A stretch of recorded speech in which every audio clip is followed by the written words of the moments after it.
we're all getting dressed. Y'all know this. It's probably like, I don't know, 60 on the clock or whatever. We're all getting dressed. We meet at 30. You know, Yeah. team meets at 30. Coach is never late. Never late. So, man, it's like 30 on the clock or 28 on the clock, and we're looking around like, yo, where's Coach? What happened before that? I'm sorry, I'll take you back. What happened before that? One of our coaches, Darvin Ham, you know, he was having a tough time struggling about what was going on with, like, the social injustices and stuff in the world. You know, Darvin's got young sons, 20 years old. You know, and for anybody with kids, I mean, you know, us as black men, period, you know, you shouldn't have a fear of going to, like, the grocery store and not making it home. You understand what I'm saying? Just because you were speeding. So he's got young kids, and he's just thinking about his sons. So he has a hard time. Him and Bud, you know, they kind of embraced before all this happened. So George Hill's not getting dressed. He's just kind of sitting there. So we thought maybe he just wasn't playing. So finally he was like, yo, I can't play today. And we were like, why not? He was like, man, my heart is just too heavy. You know, his mind wasn't in it. His heart wasn't in it. And so Sterling Brown, being the man and the teammate that he is, who's obviously dealing with the case of his own from social injustice in Milwaukee, you know, he decided to stand with his brother.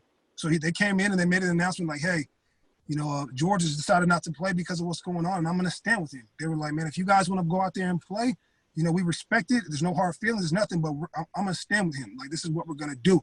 You guys, there's 20 minutes on the clock. Like, literally, we're in full jersey, full uniform. We're about to go over to scout. There's 20 on the clock.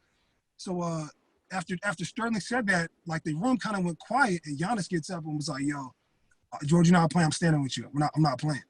Wow. So the rest of us were like, yo, we're not playing.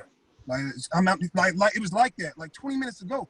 So Bud, man, listen, man, Bud's one of the coolest cats I ever met before Coach. Game 5 of the playoffs, he was like, man, you guys don't want to play? We're all standing with you. We ain't going.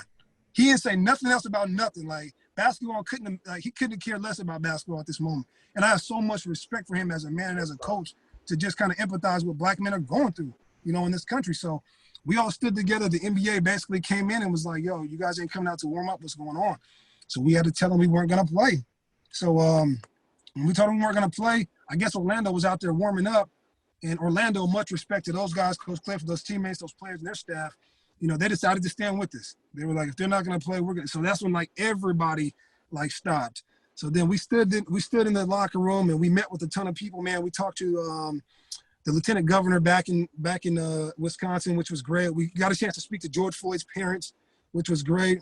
We spoke to a lot of people, like, talked about a lot of different ways that we can kind of go out into the communities and make change, man. And it was a long day. It was a really, really long day. It was an emotional day, but it was something that I'll never forget, man, for sure.